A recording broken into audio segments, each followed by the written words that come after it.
Hey guys, I'm FatBuddyCat, and this is my Chinese dual sport.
That little walk around I just did, you may have noticed that the brake light is on.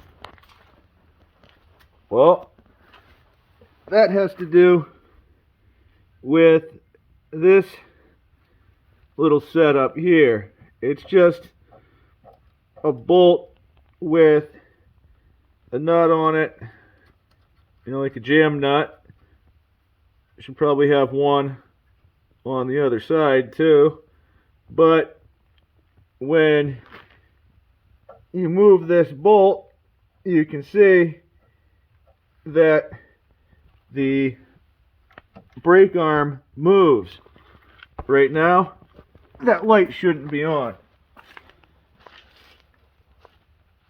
So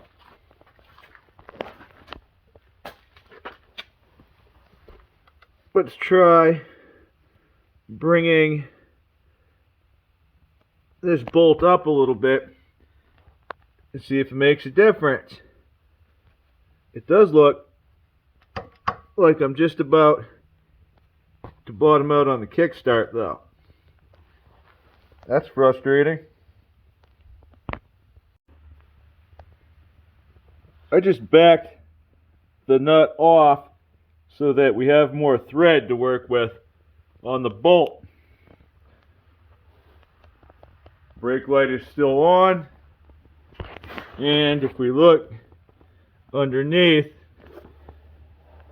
and sort of from the side, you can see that this arm is going to go up just a little bit more before it starts to hit anything. So let's bring it in.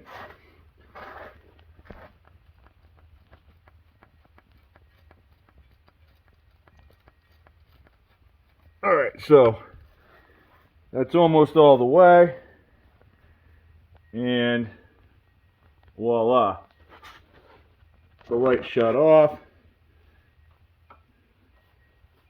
and now it's working as it should. When it's all the way up like that,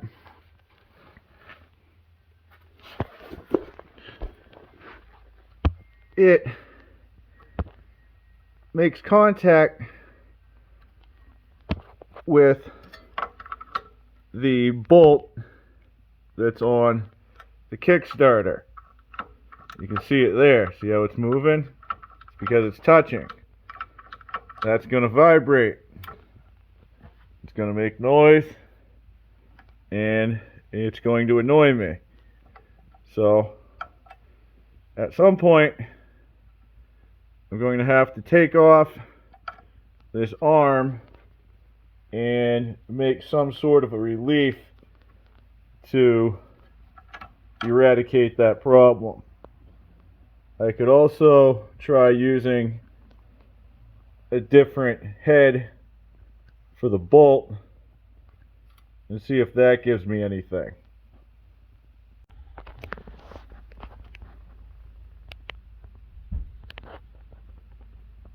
Well, if this is the mechanism that activates the brake light itself, and this is threaded, perhaps if I lower the switch, I can lower the arm.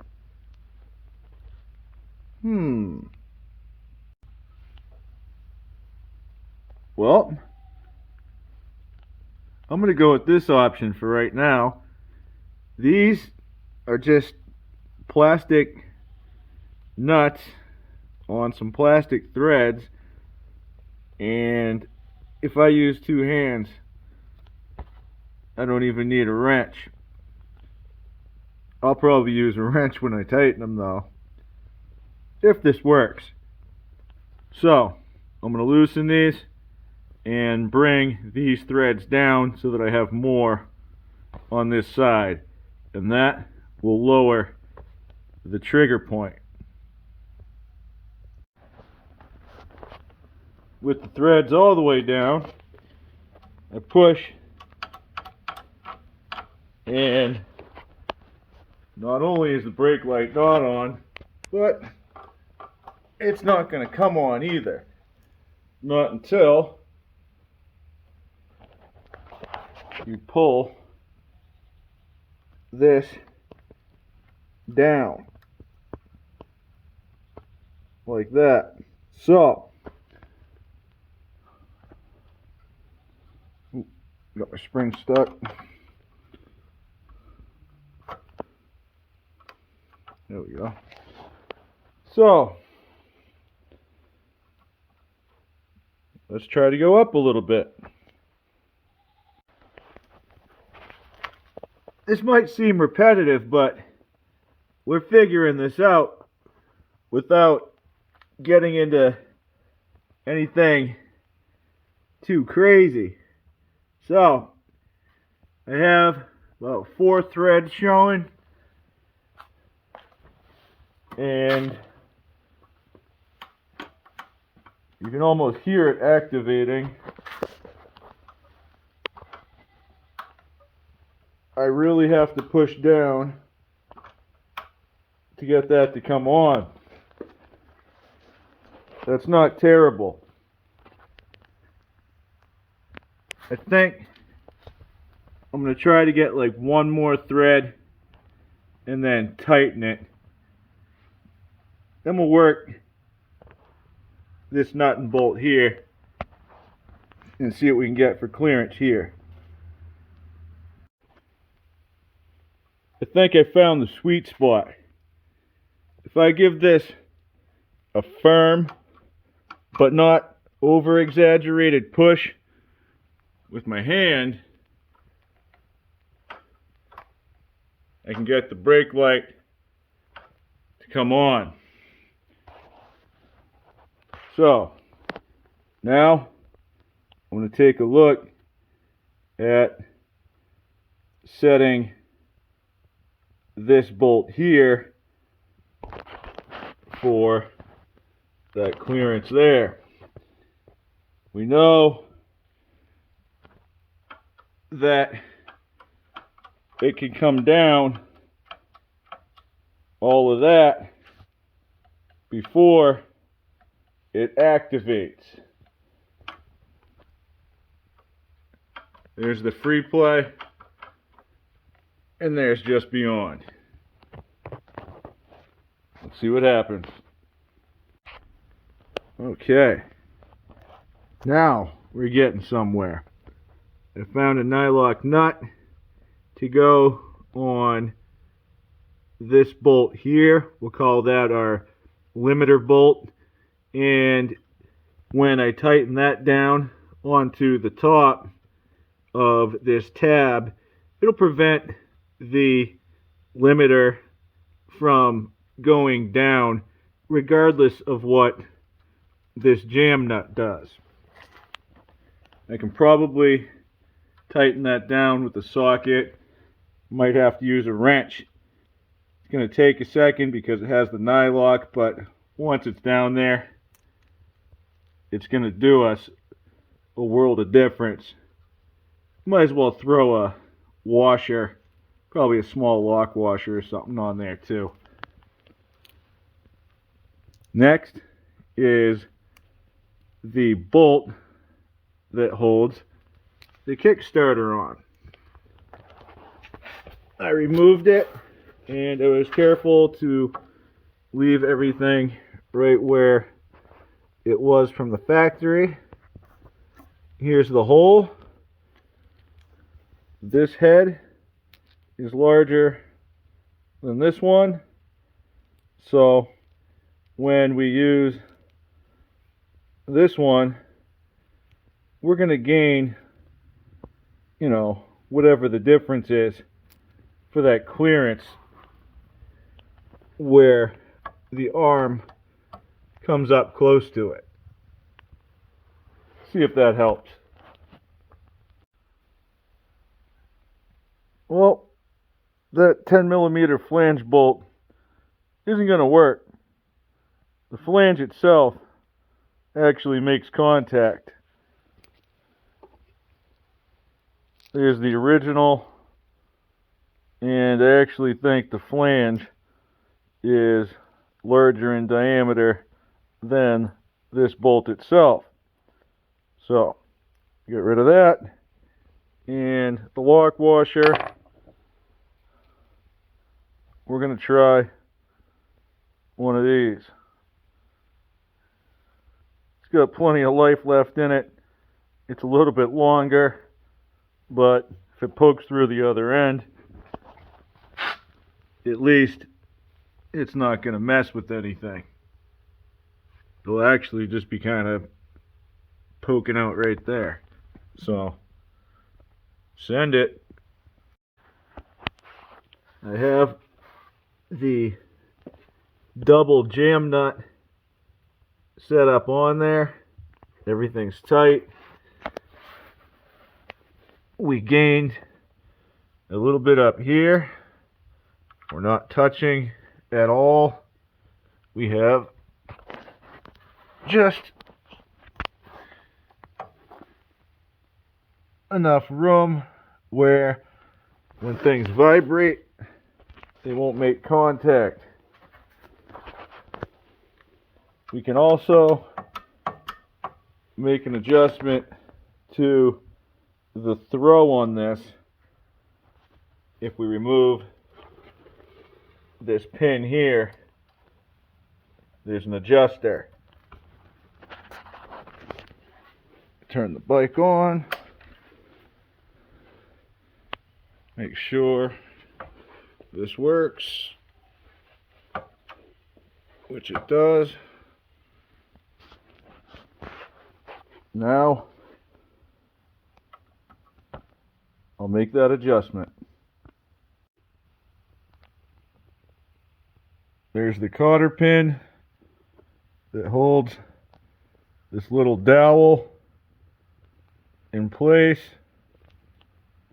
That just passes through here. This thing pulls up and you can adjust it to different lengths.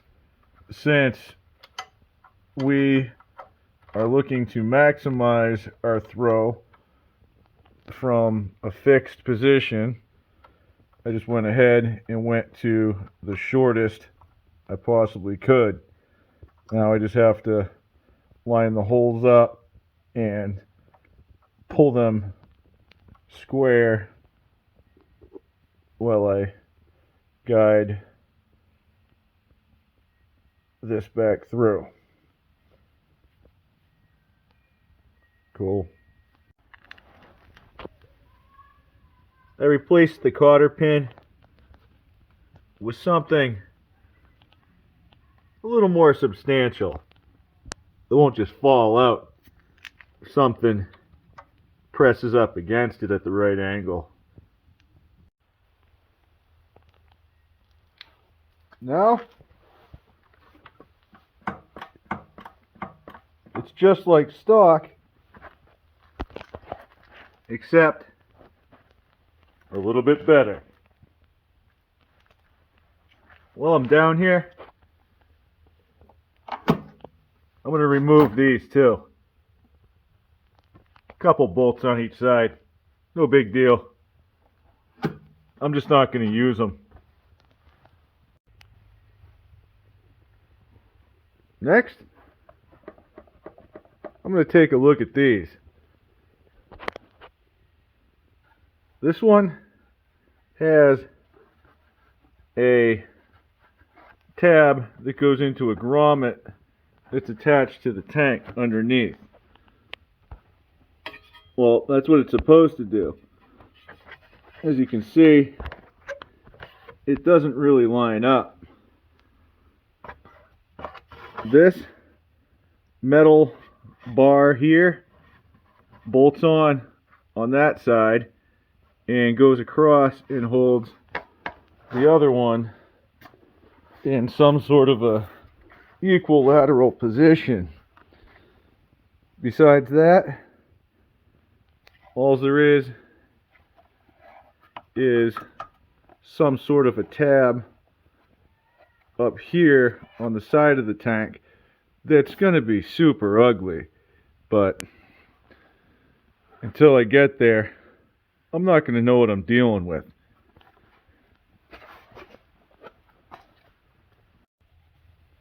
With just one bolt removed, I can pull this thing back, and I already know what the problem is.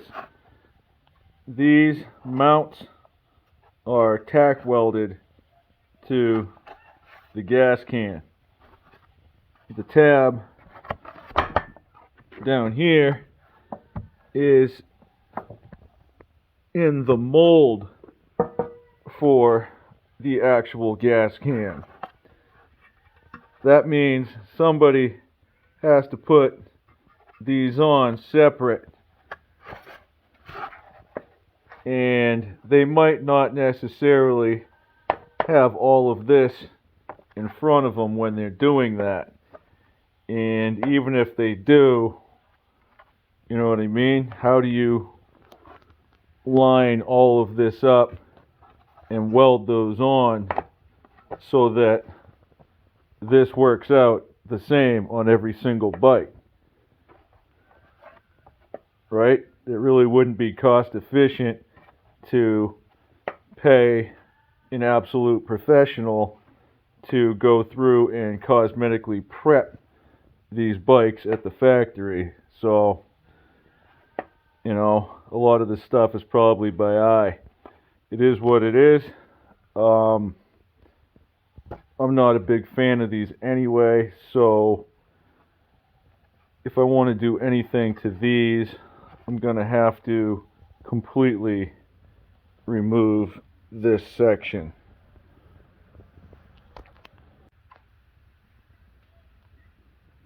With both of these off,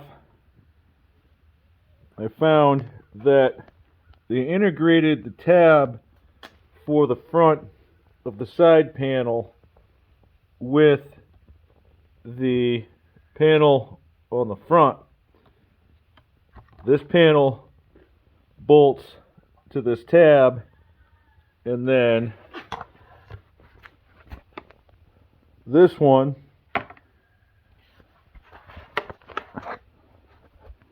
has a piton that goes into this grommet when it's hanging there. I could just cut this reinforced section off and make a hanger, but for the sake of trying to salvage this as a reusable unit, I'm going to see if I can get a piece of metal and make something on my own. And it was just a whole lot easier to remove those tabs. These are in a two-piece design, so if ever anything is going to be broken on someone else's and maybe they need a part, it's going to be that outside piece, I believe. If not, well, for the greater good. This is going to look awesome. You can kind of see what I did there. One for each side. There's the tab, bolted on. Now, let's get to replace the side panel. On my side panels, I trimmed off the little tab that was up on the end. That just carried it into the next panel that was there. I'm going to get this one over on the other side. I'm working on these tabs that they have on the gas tank. They used some rosette welds,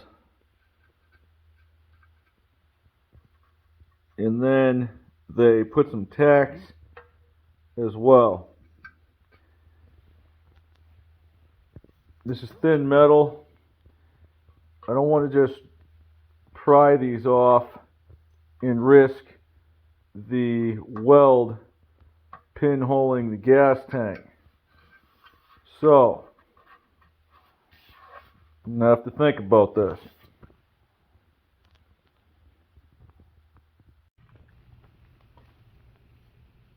A hand file. I just use this to bring any of the high edges that were left from the tab that I cut off. I did them in the back, front, and both sides. Probably took me about an hour or two total. Say 2 hours total to cut them off, and then, file them to what they are there. We're going to take this a little bit further. Really clean things up. Using my 4.5-inch angle grinder with a flap disc, I very carefully removed the paint and exposed the surface of the metal on both sides. I'm going to get in here with some sandpaper and take it a little further. All sanded down. Basically, the bare metal as close as I need it to be.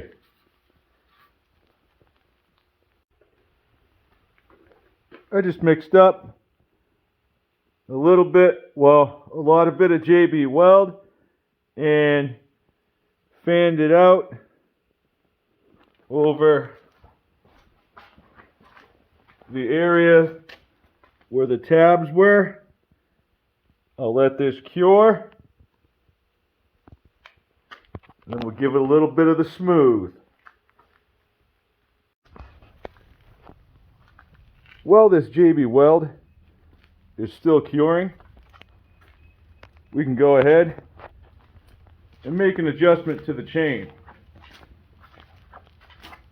From the factory, these come extremely tight. I don't know if they're outsourcing these chains at a certain length, and that's why they're not adding the links. But if we take a look down here at the adjuster, we can see that my nut and my jam nut are already at the end of the threads. The other one, it is completely at the end. So what we have is a threaded rod with a loop on the end of it that the axle passes through. When you want to tighten the chain, you pull the axle back, right? Your nuts tighten and more threads come out the end. Well, we have to do the opposite. We have to loosen. That means it's going to go that way. So we're going to run out of ample threads to have both our nut and our jam nut with what appears to be a washer and a lock washer. Now we could take those out, but you know what I mean? Kind of defeats the purpose. So let's see what we can do.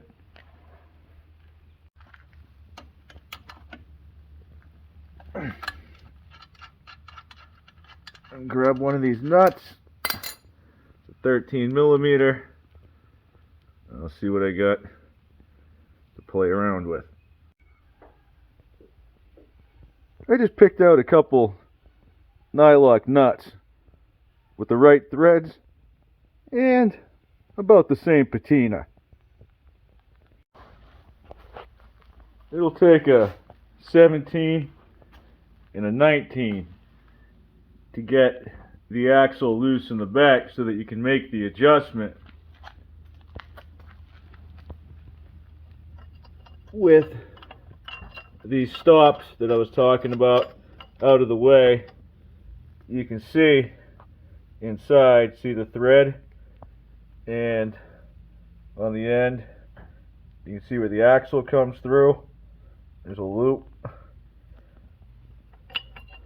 and we can also see that I make seat frames for mini bikes thicker than they make entire swing arms for dual sport motorcycles. Interesting. Anyways, at this point I'm just gonna have to grab my rubber mallet, my knee, foot, a good palm perhaps. Oh, I think that may have even given me something.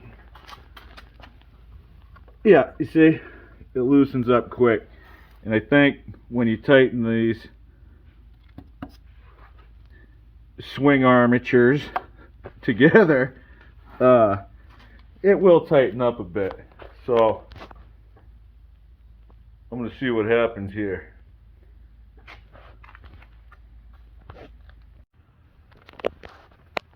I'm not completely convinced that the slots are in the exact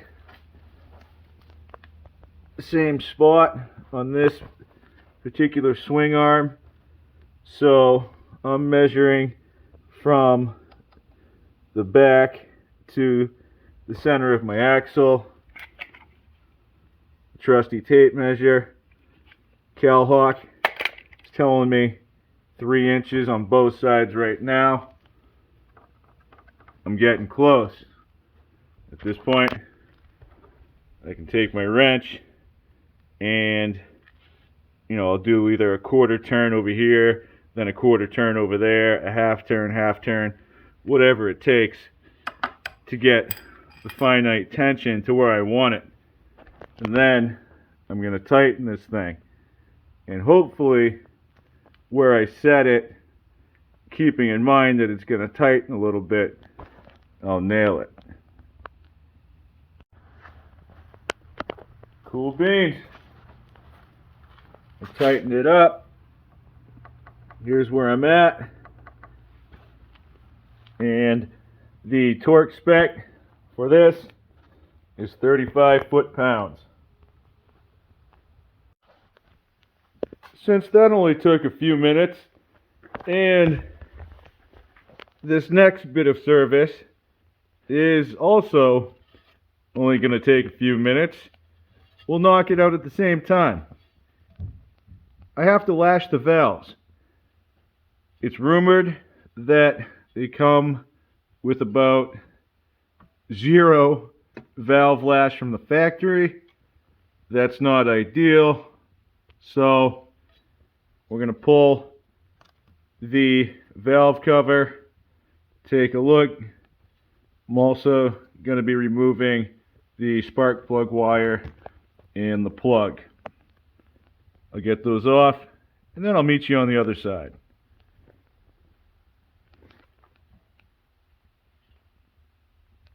$10 millimeter, 14 millimeter. My valve cover was sticking a little, so I had to give it a couple bumps with the rubber mallet.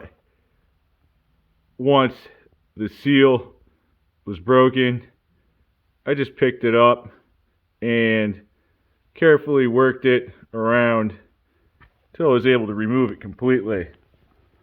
I have 2 of my bolts over here. The third one is right there, and my valve cover. Next, I'm going to remove the plug. Well, a couple things. Spark plug was 11/16.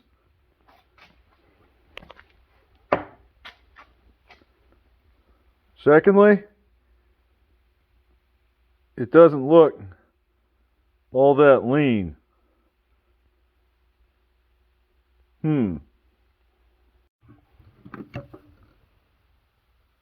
That should do.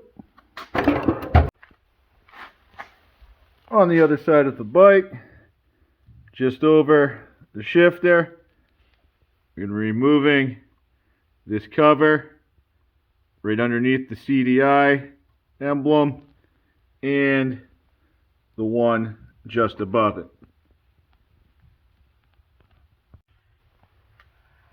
Both caps are off,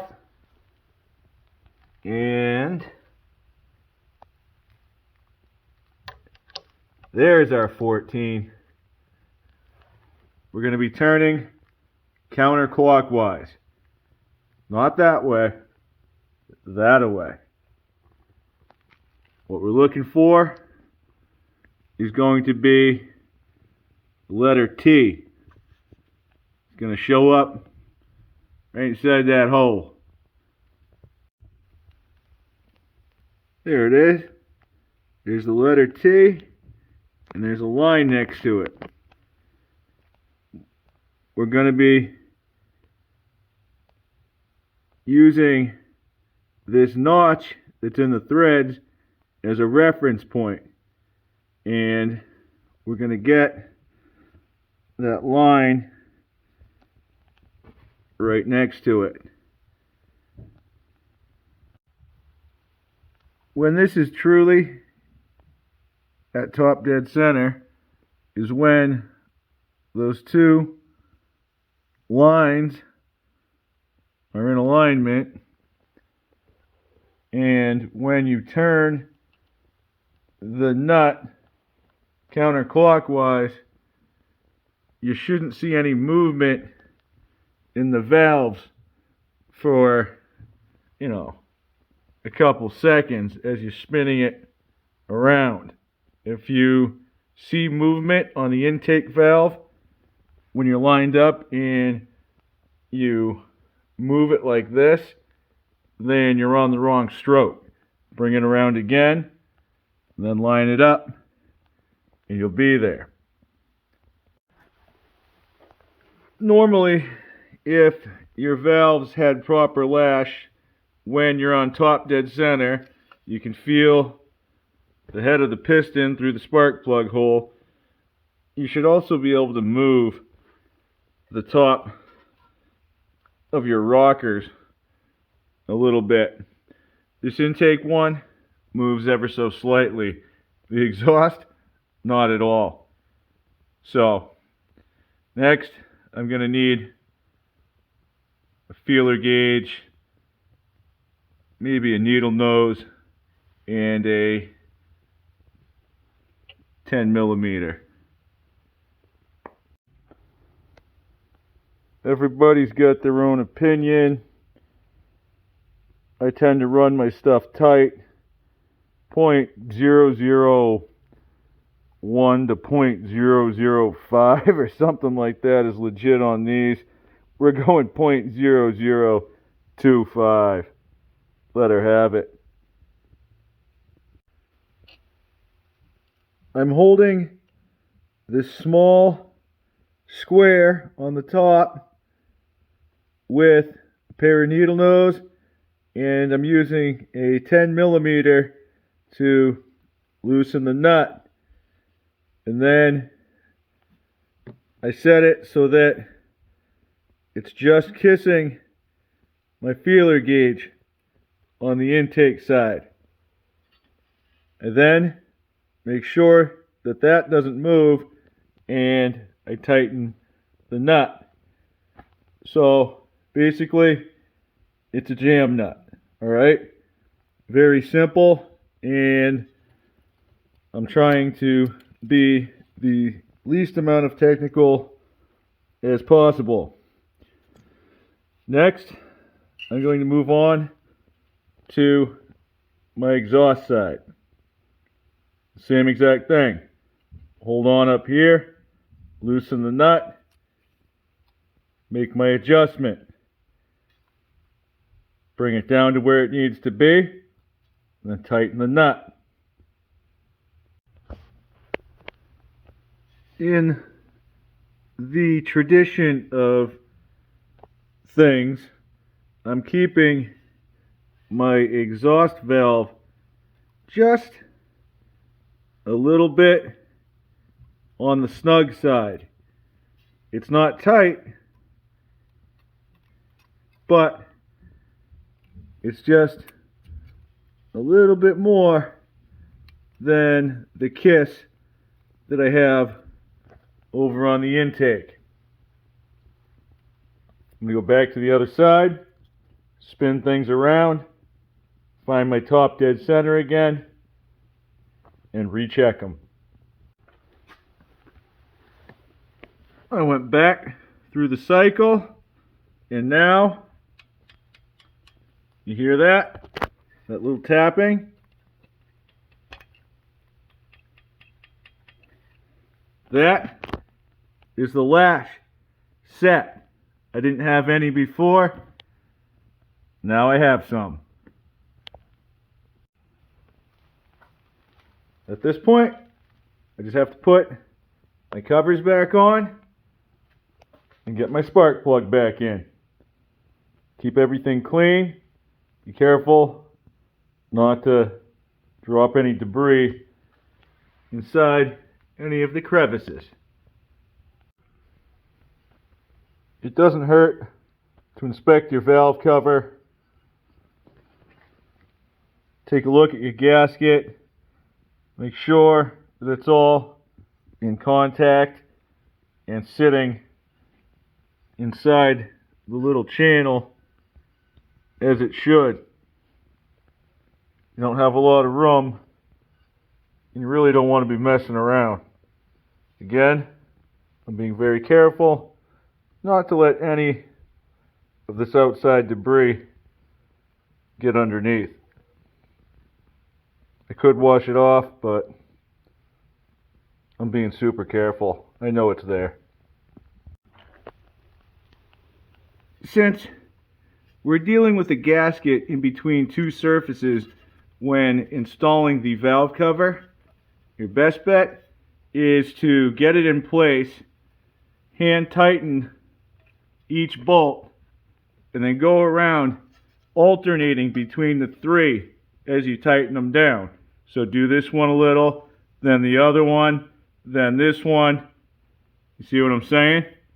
That way, by the time it's fully tight, you have the best seat to create the most optimal seal that you can. Well, there was a hole in my sweatshirt pocket. The stock spark plug fell out. From my waist to the ground, it completely smushed the electrode down, and it also broke the ceramic on the inside. So,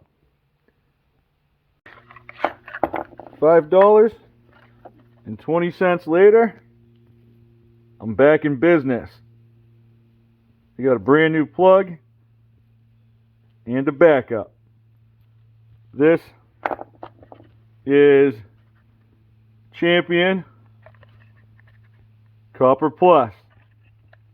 OG, baby.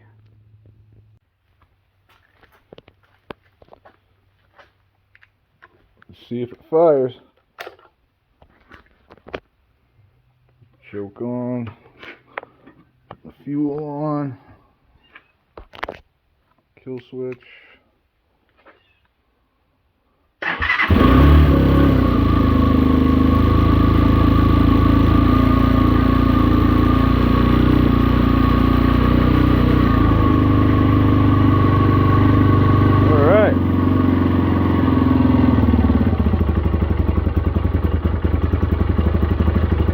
Did okay. It's real cold.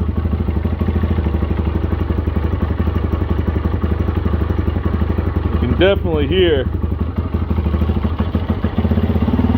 that my valves are a little bit looser. It's not a bad thing.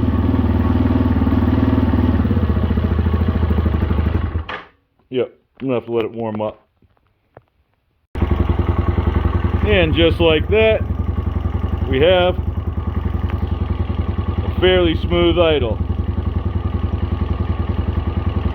That'll do for now.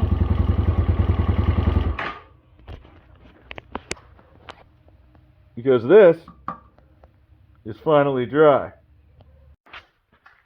I have it all sanded down so that I'm taking up the majority of my high spots. You can see where the tabs were. Alright, so in feeling this, I know that I can get a better finish sand on my transition, but I definitely have a few low skis. So I'm going to mix up some body filler. I'm going to skim coat this, let it dry, and I'll feather it out. Alright, well, the body filler tells me that playtime is over. I'm going to let this finish doing its thing.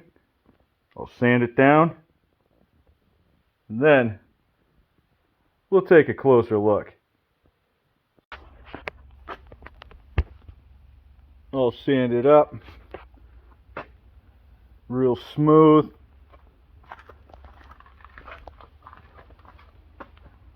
I'm going to tape this thing off, drape some plastic over things, paint it up.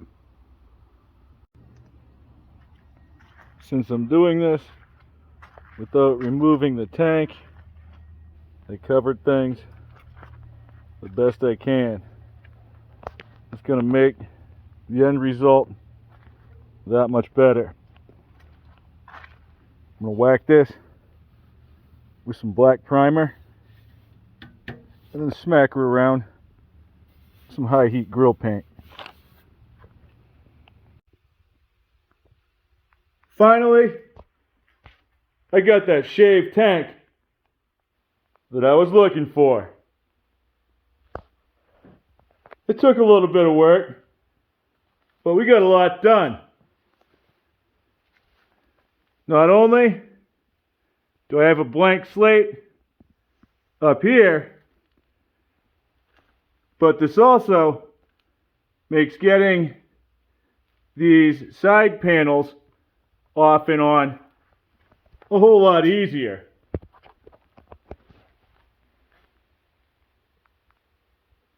Doesn't look that bad either.